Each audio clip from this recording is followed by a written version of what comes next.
Kalau tidak mau Pancasila, tidak mau NKRI, tidak mau UUD 45, tidak mau Bhinneka Tunggal Ika, kita bilang tidak kepada mereka.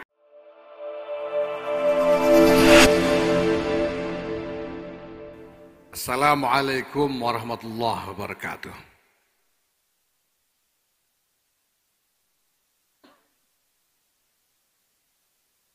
Alhamdulillah wa syukurillah wa salatu wassalamu ala rasulillah Sayyidina Maulana Muhammad ibn Abdullah wa ala alihi wa sahbihi wa mawala. Amma ba'd. Yang mulia Kiai Haji Raden Azaim Ibrahimi Syekhil Ma'had, pengasuh pondok pesantren Salafiyah Syafi'iyah Sukorejo, yang mulia Kiai Haji Afifuddin Muhajir, Wakil Rais Am Pengurus Besar Nahdlatul Ulama, para kiai, para nyai yang hadir, yang saya hormati,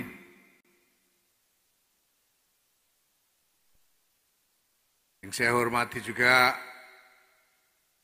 jajaran pengurus besar Nahdlatul Ulama yang hadir. Bersama saya ini ada Muhammad Wakil Ketua Umum, ada Muhammad Sekretaris Jenderal, dan Muhammad Bendahara Umum.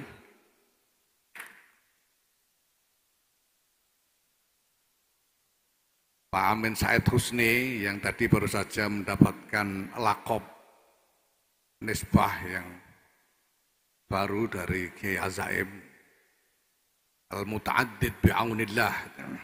Ini sebagai muqabalah dari Al-Mutawakkil 'ala Allah. Pak Saifullah Yusuf, Pak Gutfan, ini ada juga salah seorang ketua harian PBNU, tapi saya yakin tidak akan berani Muhammad yang ini, Pak Ulil Absar Abdullah ini.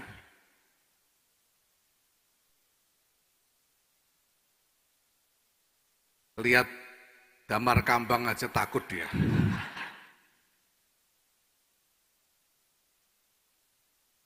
Ada Ketua RMI Pak Hodri Arif dan jajarannya, alhamdulillah.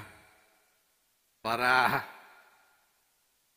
kiai, para asatidz, para santri pondok pesantren Salafiyah Syafi'iyah Sukorejo yang saya hormati, jajaran pengurus dan aktivis, kader-kader Nahdlatul Ulama yang hadir, yang saya cintai.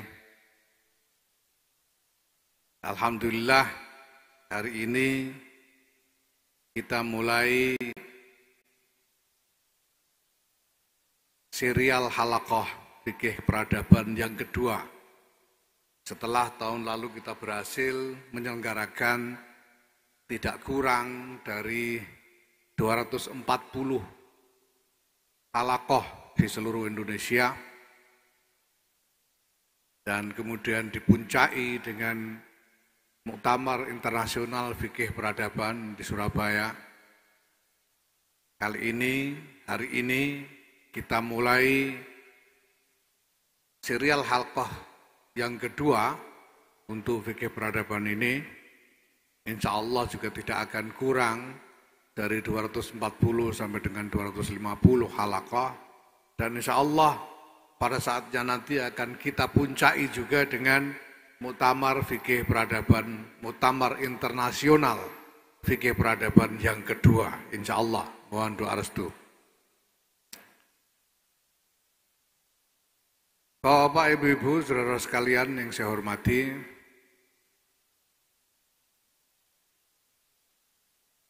umat Islam beserta seluruh kemanusiaan dewasa ini menghadapi masalah-masalah besar yang sangat mendasar akarnya dan berpotensi mengancam keselamatan seluruh dunia. Berpotensi menciptakan kerusakan besar-besaran sehingga bisa meruntuhkan seluruh peradaban dunia. Masalah itu adalah masalah hubungan-hubungan yang problematis, hubungan-hubungan yang menjurus kepada konflik di antara kelompok-kelompok yang berbeda-beda. Apakah itu berbeda karena ras, berbeda etnik, berbeda ideologi politik, sampai dengan perbedaan agama-agama. Model atau pola hubungan antara kelompok yang mengarah kepada konflik semacam ini adalah pola yang sebetulnya diwarisi oleh peradaban umat manusia sejak ribuan tahun yang lalu. Dulunya manusia-manusia ini memang pekerjaannya saling menumpahkan darah. Maka tidak heran kalau ini mansus di dalam Quran. Ataj'alu fiha ma yufsidu fiha wa yasfikud dima. Itu kerjaannya manusia ribuan tahun. Dan ini pola yang kita warisi sampai sekarang. Umat manusia kemudian, masyarakat internasional mencoba mencari jalan keluar dari pola hubungan yang saling menghancurkan ini, karena akibat adanya kemajuan di dalam teknologi militer yang luar biasa pesat, sehingga senjata-senjata baru yang diciptakan oleh industri militer ini punya daya hancur yang tak terkira. Jadi kalau zaman kuno orang perang saling lempar batu, senjatanya Nabi Daud itu cuma ketapel. Kemudian orang menemukan panah, berperang dengan panah. Orang kemudian menemukan mesio, perang dunia pertama itu masih banyak yang pakai senapan yang dicolok-colok itu. Satu kali tembak harus nyolok-nyolok lagi, diisi serbuk mesio lagi, diisi peluru lagi, baru bisa nembak lagi. Belakangan orang menciptakan senjata dengan daya hancur massal. Weapon of mass destruction. Nah, sehingga konflik yang mengarah kepada perang menjadi terlalu berbahaya bagi umat manusia. Karena senjata-senjata yang punya daya hancur yang luar biasa ini. Yang kedua, karena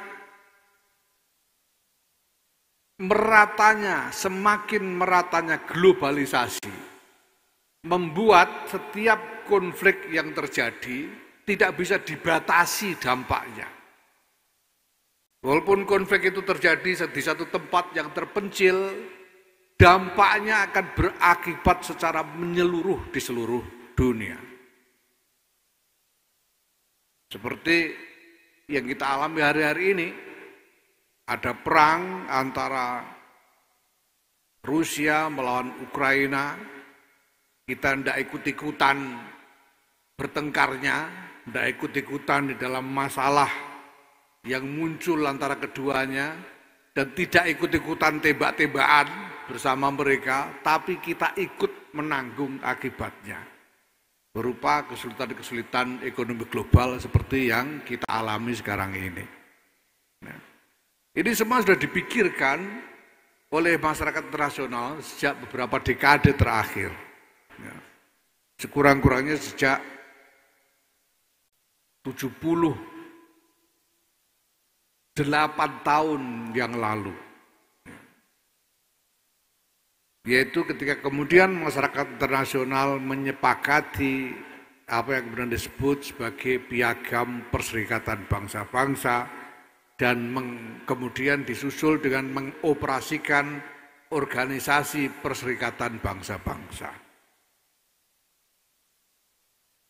Nah, di dalam Muktamar Internasional Fikih Peradaban yang pertama yang kita gelar pada bulan Februari, 6 Februari 2022 yang lalu,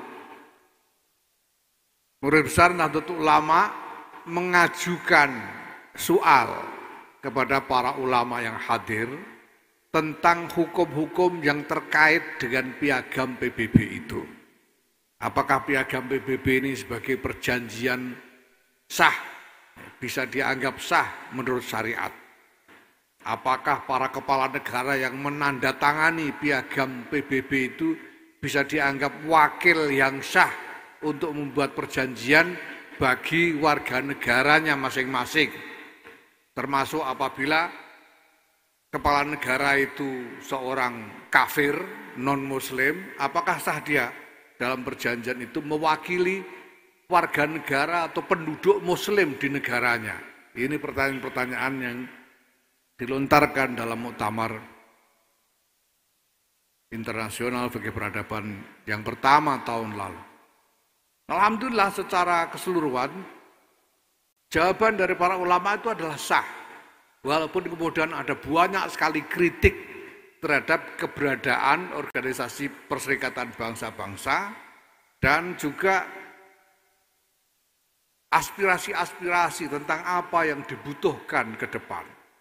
Tapi pada dasarnya dinyatakan oleh para ulama bahwa Piagam Perserikatan Bangsa-Bangsa sebagai produk perjanjian itu sah menurut syariat dan wajib ditaati. Nah, maka Bapak Ibu sekalian, mungkin perlu saya persingkat saja, yang kita butuhkan sekarang ini, bukan hanya sekedar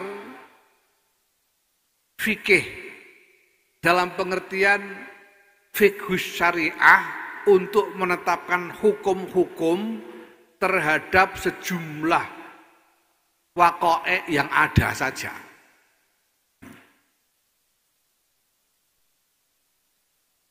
Yang kita butuhkan bukan sekedar satu istimbat yang bersifat reaksioner terhadap apa yang telah atau sedang terjadi. Jelas bahwa kita butuh pandangan-pandangan terkait apa yang sudah dan sedang terjadi itu. Termasuk perlunya yang tadi disebut oleh Kiai Azaim, mi'adatun nazar terhadap pandangan-pandangan yang dulu mapan. Tapi kalau kita paksakan sekarang, ini bisa menjadi masalah besar. Pandangan bahwa orang kafir itu tidak bisa disetarakan dengan orang mukmin di dalam kehidupan masyarakat, itu adalah pandangan yang mapan pada masa lalu. Makanya ada wawasan tentang kafir dhimmi, kafir harbi, kafir mu'ahad dan sebagainya. Karena ada pandangan ini, bahwa orang kafir, non-muslim, tidak bisa disetarakan dengan muslim di dalam kehidupan bermasyarakat. Bahkan ada pandangan yang saya kira bersifat usuli, karena mengatakan bahwa al-aslu fil kafir halalud dami wal mal illa liman lahul aman minal imam misalnya. Ini pandangan yang dulu mapan. Memang dulu begitu adanya.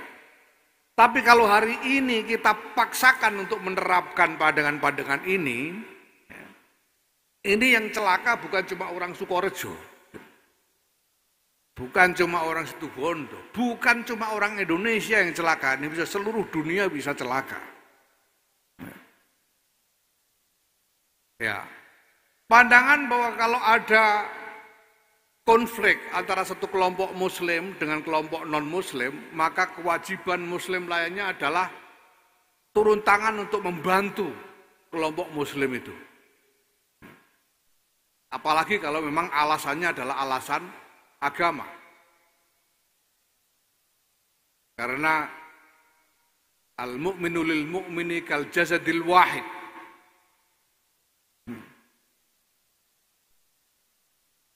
Ya. Nah, tapi kalau ini kita paksakan hari ini, wah ini dunia bisa runtuh karenanya. Karena kita lalu dipaksa untuk mengumumkan perang kepada Filipina, mengumumkan perang kepada Thailand, kepada India, kepada Cina, kepada sejumlah negara di Afrika dan Eropa dan lain sebagainya. Ini masa Allah. Nah, maka memang diperlukan, sangat diperlukan apa yang tadi direkomendasikan oleh Kiai Azaim, bahwa kita butuh i'adatun nazar terhadap sejumlah pandangan-pandangan fikih. Nah, khusus terkait dengan ini saya kira mungkin perlu disinggung juga, karena beberapa waktu yang lalu ada yang mengajukan kritik terhadap konsep wacana fikih peradaban ini yang dianggap terlalu fokus kepada politik. Kita katakan bahwa ini bukan soal kita mau berfokus kepada politik, tapi kita akan berfokus saat ini pada masalah-masalah terkait konflik antar kelompok. Karena ini masalah yang paling krusial. Masalah yang sedang berlangsung, sedang terjadi, yang kalau dibiarkan bisa berkembang lebih luas, dan kalau kita tidak segera bersikap, akan dengan mudah lahir konflik-konflik yang baru. Dan ini yang paling mengancam kehidupan umat manusia. Ya, yang lain bagaimana dengan soal ekonomi? Kalau ekonomi itu melarat-melarat dikit asalkan hidup kan ya masih lumayan gitu. Daripada konflik, kena bom salah sasaran dan sebagainya kan celaka. Maka kita dahulukan pembahasan tentang masalah-masalah terkait konflik ini. Tetapi lebih lanjut, Bapak Ibu sekalian saya hormati, apa yang sudah dicapai oleh masyarakat internasional saat ini memang jauh dari memadai. Jauh dari memadai. Apa yang sudah menjadi kesepakatan yang kemudian disebut piagam perserikatan bangsa-bangsa itu sendiri, ini masih kurang banyak. Masyarakat internasional masih butuh lebih banyak lagi kesepakatan-kesepakatan dan upaya-upaya untuk menutup kemungkinan-kemungkinan konflik yang lebih besar. Ya. Nah, sementara apa yang sudah dicapai itu sendiri seperti piagam PBB dan juga yang lain-lain, misalnya ada yang disebut UNCLOS.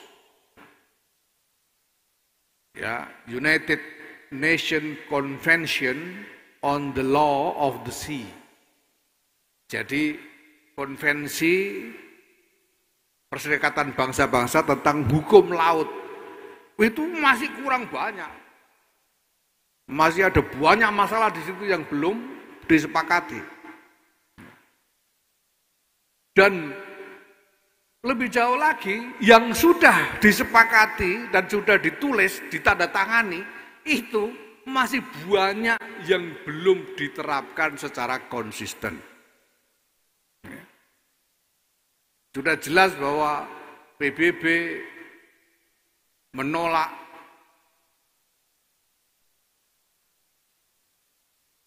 invasi unilateral terhadap satu negara karena batas-batas kedaulatan negara itu dijamin oleh hukum internasional, tapi masih terjadi. Tiba-tiba Amerika mau-maunya sendiri menyerang Irak.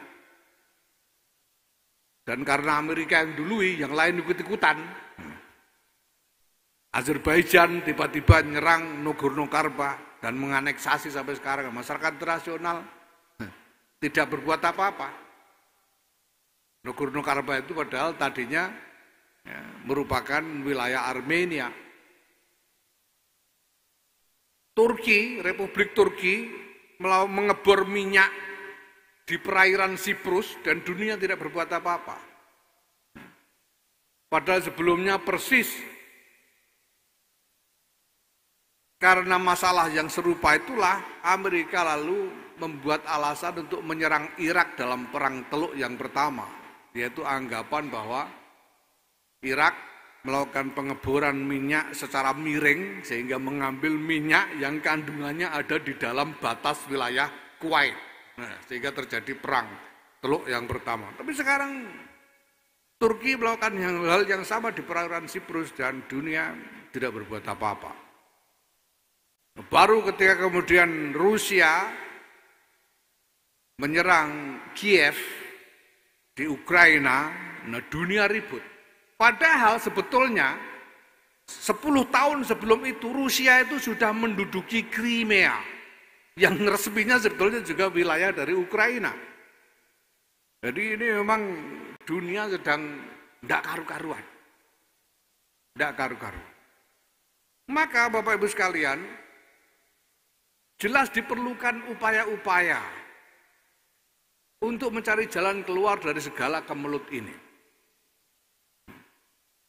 Untuk mencari jalan keluar dari segala kemelut ini. Ya. Nah, siapa yang bertanggung jawab untuk mencari jalan keluar itu? Sebetulnya kita bisa mengikuti alur nalar atau logika yang sederhana saja. Nalar yang sederhana saja. Kalau umat manusia ini kacau balau, kalau umat manusia ini kacau balau, itu pantasnya Islam ini punya jalan keluar apa enggak pantasnya? Kalau umat manusia seluruh dunia kacau balau dan Islam tidak punya jalan keluar untuk mengatasi itu, pantas apa tidak?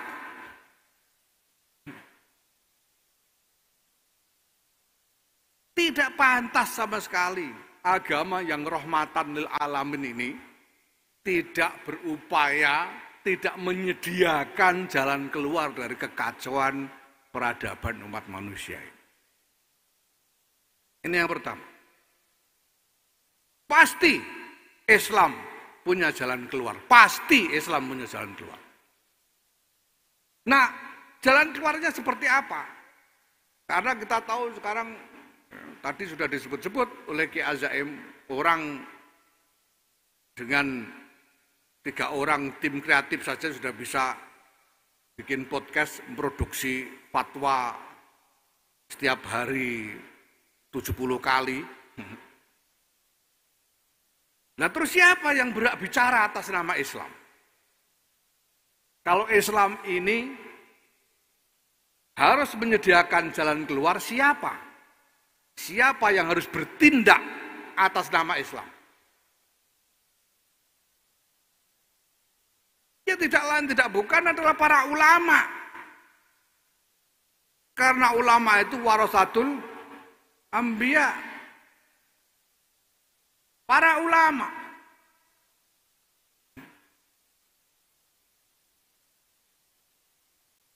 Nah, maka segala kegelisahan dan ketakutan umat manusia hari ini sesungguhnya menjadi tanggung jawab para ulama untuk menanggapinya.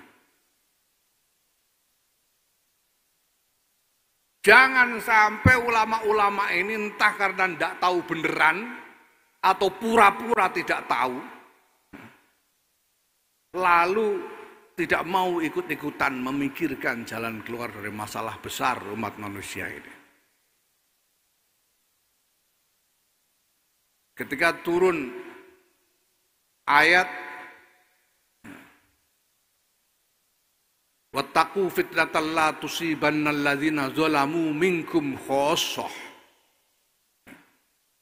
Ada riwayat Sayyidatina Aisyah radhiyallahu anha bertanya kepada Rasulullah, "Lah, apakah fitnah itu bisa menimpa orang-orang soleh?" Rasulullah menjawab, "Bisa." Lalu bagaimana mungkin ada fitnah menimpa orang soleh? Bertanya Sayyidatina Aisyah, Rasulullah menjawab, "Idza zaharal fasad min wara'i zuhurihim." Kalau kerusakan merajalela dan orang-orang soleh, para ulama pura-pura tidak tahu. Nah, kita ingin memastikan supaya ulama-ulama ini tahu. Jangan supaya tidak bisa alasan, tidak bisa beralasan tidak tahu. Maka kita adakan serial halaqah ini untuk memastikan bahwa ulama-ulama ini tahu tentang masalah ini. Dan kemudian ikut memikirkannya. Kenapa?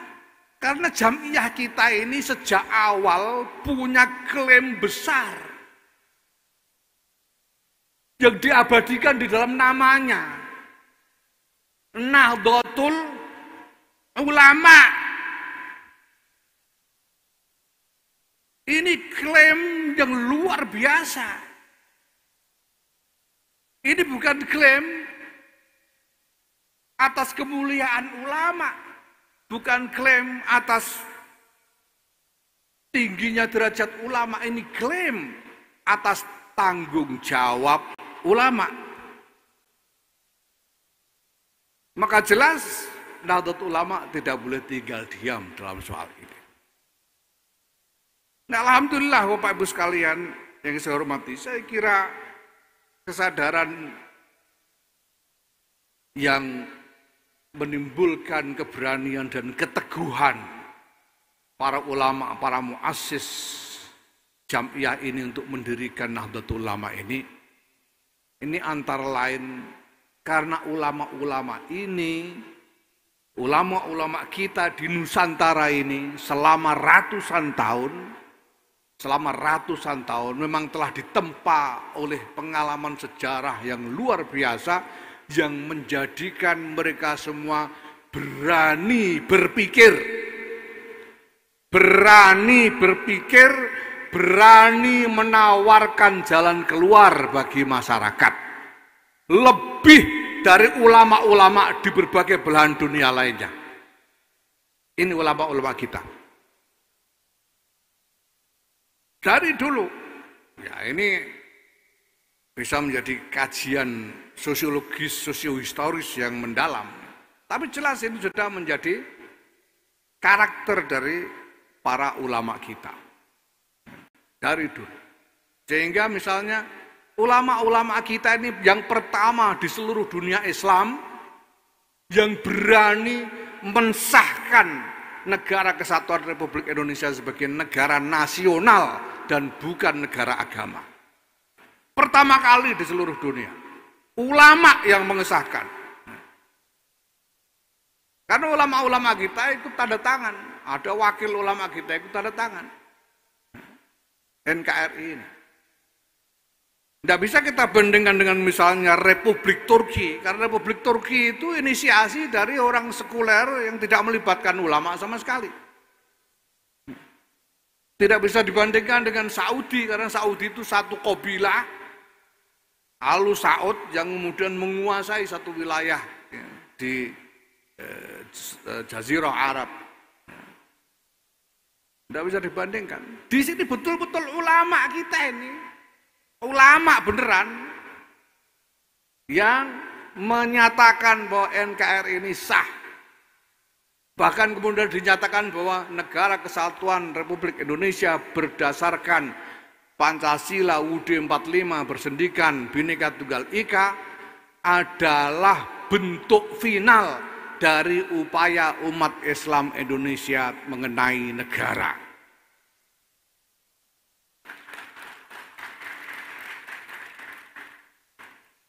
Dan itu ditegaskan di sini, di Sukorejo ini pada waktu muktamar ke-27 tahun 1984. Ini ulama kita.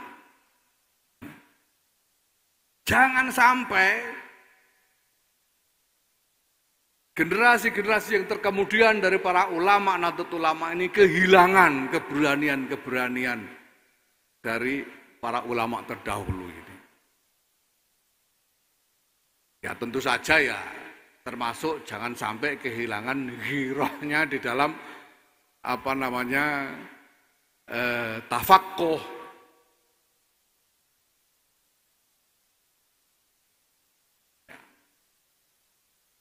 Maka saya kira jelas bahwa yang kita butuhkan bukan hanya sekedar, seperti saya sebut di depan, sekedar rumusan fiqhus syariah tentang waqa'i'.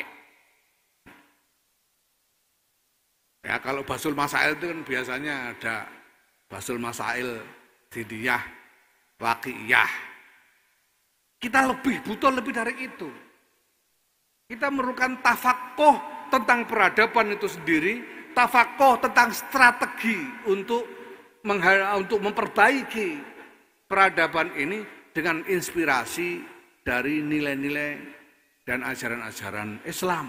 Ini yang kita butuhkan ke depan. Nah, para pendahulu kita, para kiai kita sudah membekali kita dengan contoh-contoh. Ya, tentang apa yang mereka lakukan di dalam menyikapi zaman. Keberanian untuk menentukan sikap. Ketika Republik Indonesia diproklamasikan, ulama-ulama kita berani menyatakan bahwa ini negara yang sah untuk kita. Ketika sekutu datang di Surabaya, ulama-ulama kita berani memfatwakan wajibnya jihad fisabilillah untuk melawan sekutu. Ketika orang-orang membicarakan tentang hubungan antara Pancasila dan agama, dan apakah usulan pemerintah tentang asas tunggal Pancasila untuk semua organisasi ini bisa diterima atau tidak, di sini juga, di Sukorejo ini, Hadratus Syekh Kiai As'ad Syamsul Arifin berani memberikan jaminan bahwa kita harus menerima Pancasila sebagai asas bagi jamiah kita. Saya mendapat riwayat dari tangan pertama. Karena pada waktu itu paman saya, Kiai Mustafa Bisri, masuk di dalam komisi rekomendasi bersama-sama dengan Kiai Abdurrahman Wahid, Gus Dur, dan sejumlah kiai yang lain, termasuk Kiai Yusuf Muhammad, Allah yarham, dan lain-lain. Dan di situ dibicarakan tentang sikap NU terhadap usulan pemerintah untuk menjadikan Pancasila sebagai asas tunggal, asas bagi semua organisasi yang ada. Para kiai anggota komisi rekomendasi pada waktu itu, menurut riwayat dari paman saya, Kiai Mustafa Bisri, enggan untuk membuat pernyataan yang qat'i tentang ini. Jadi tidak mau menyatakan menerima atau menolak, tetapi hanya ya pokoknya pernyataan tengah-tengah lah kira-kira. Tapi sebelum hasil sidang komisi dibacakan di pleno, Kiai As'ad memanggil anggota perumus, yang anggotanya antara lain ya Gus Dur sendiri dan paman saya. Tapi Gus Dur tidak mau, nanti dimarah-marahin katanya. Yang lain juga tidak mau, akhirnya paman saya Kiai Mustafa Bisri didaulat untuk menghadap Kiai As'ad. Dan beneran dimarahin.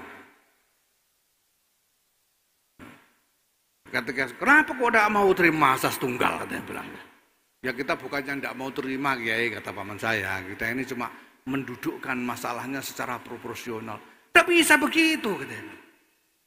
Yang dibutuhkan itu mau terima apa tidak. Dan kita harus terima, katanya bilang. Kalau kita tidak terima, apa akibatnya buat NU ini? Gimana kalau pemerintah marah? Kata bilang. Nah, kata paman saya, NU sebesar ini masa pemerintah berani melakukan apa-apa kepada NU? Kata paman saya kepada Kiai As'ad. Iya kalau tidak berani. Kalau berani siapa tanggung jawab? Kata saya bilang. Nah dibalik sama paman saya, ya, karena Kiai As'ad menyatakan siapa kalau berani, siapa tanggung jawab kepada Allah, kepada umat. Dibalik sama paman saya, lah, kalau kita terima asas tunggal, siapa yang berani tanggung jawab di depan Allah dan di depan umat? Saya, Kiai As'ad. Ini Kiai As'ad. Saya.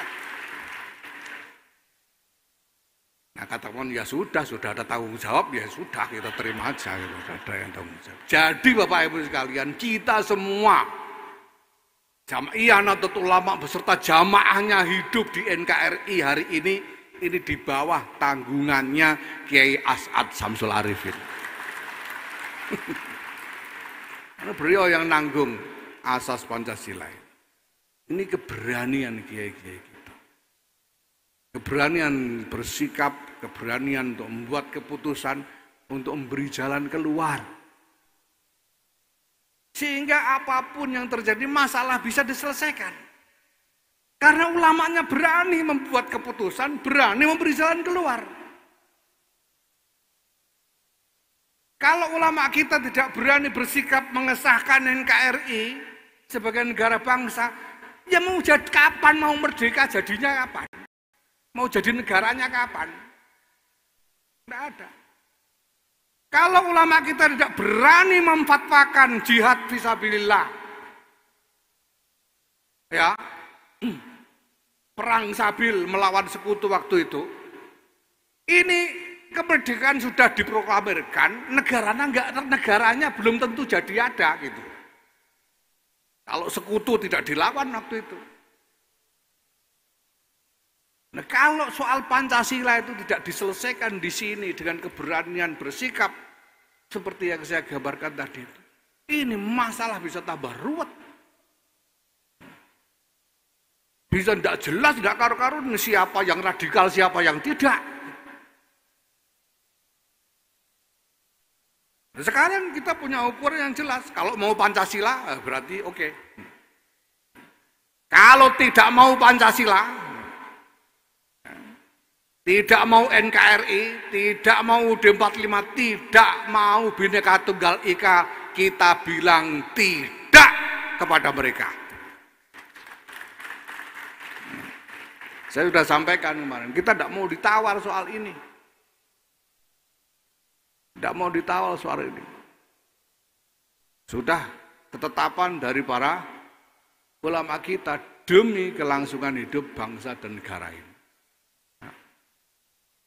Gus Dur dulu itu ketika digoyang, ya saya ingat betul bagaimana dulu Allahyarham Kiai Fawaid As'ad memimpin puluhan ribu umat, mungkin ratusan ribu, untuk memberi dukungan kepada Gus Dur ketika beliau diancam dilengsarkan. Pada waktu itu Gus Dur ditawari untuk dibiarkan terus menjadi presiden asal menerima kesepakatan-kesepakatan politik tertentu. Tapi Gus Dur menolak karena kesepakatan-kesepakatan itu bertentangan dengan Undang-Undang Dasar 1945. Lebih baik lengser daripada melanggar konstitusi, itu sikap Gus Dur. Bagaimana mungkin kita sekarang ini mau bergabung bekerja sama dengan orang-orang yang jelas-jelas terbuka, tidak mau NKRI, tidak mau Pancasila, tidak mau UUD 45, dan anti Bhinneka Tunggal Ika. Tidak mungkin kita mau ikut mereka. Ya Rabbal Alamin. Ini jelas. Nah, kalau tadi dinyatakan oleh Kiai As'ad dalam riwayat yang disampaikan Kiai Azaim bahwa pada suatu saat Nahdlatul Ulama ini akan menjadi damar kambang. Tapi sebetulnya ada cita-cita agung yang sudah diisyarahkan sejak awal. Ketika Kiai As'ad Syamsul Arifin diutus oleh Syekhona Muhammad Khalil bin Abdul Latif untuk mengantarkan tongkat kepada Hadratus Syekh Kiai Muhammad Hasyim Asy'ari. Dengan isyarah ayat yang isinya menggambarkan tentang tongkatnya Nabi Musa. Wa tilka biyaminika ya Musa, qala hiya 'asai atawakkau 'alaiha wa ahussu biha 'ala ghanami wa li fiha ma'aribu ukhra. Qala alqiha ya Musa, fa alqaha fa idza hiya hayyatun tas'a. Qala khudhha wa la takhaf, sanu'iduha siratahal ula. Bapak Ibu sekalian yang saya hormati, kalau kita renungi isyarah ini sebetulnya adalah cita-cita tentang Nahdlatul Ulama. Cita-cita tentang Nahdlatul Ulama. Seolah-olah Syekhuna Muhammad Khalil bin Abdul Latif menyampaikan pesan kepada Hadratus Syekh Kiai Muhammad Hasyim Asy'ari, dirikanlah jam'iyah para ulama itu, Nahdlatul Ulama itu, dan dengan itu berjuanglah agar jam'iyah Nahdlatul Ulama itu menjadi tongkatnya dunia Islam sebagaimana tongkat Musa. Ini Bapak Ibu sekalian adalah cita-cita yang harus terus-menerus diingat oleh seluruh kader-kader, seluruh khudama dari Jam'iyah Nahdlatul Ulama ini sampai kapanpun. Kita tidak boleh berhenti berjuang. Terus-menerus, setapak demi setapak, apapun rintangan yang kita hadapi, apapun yang terjadi, tidak boleh berhenti sama sekali untuk berjuang agar Jam'iyah ini menjadi tongkat Musa bagi dunia Islam. Wallahu yawfiquna fi ma yuhibbu wa yardah. Wassalamualaikum warahmatullahi wabarakatuh.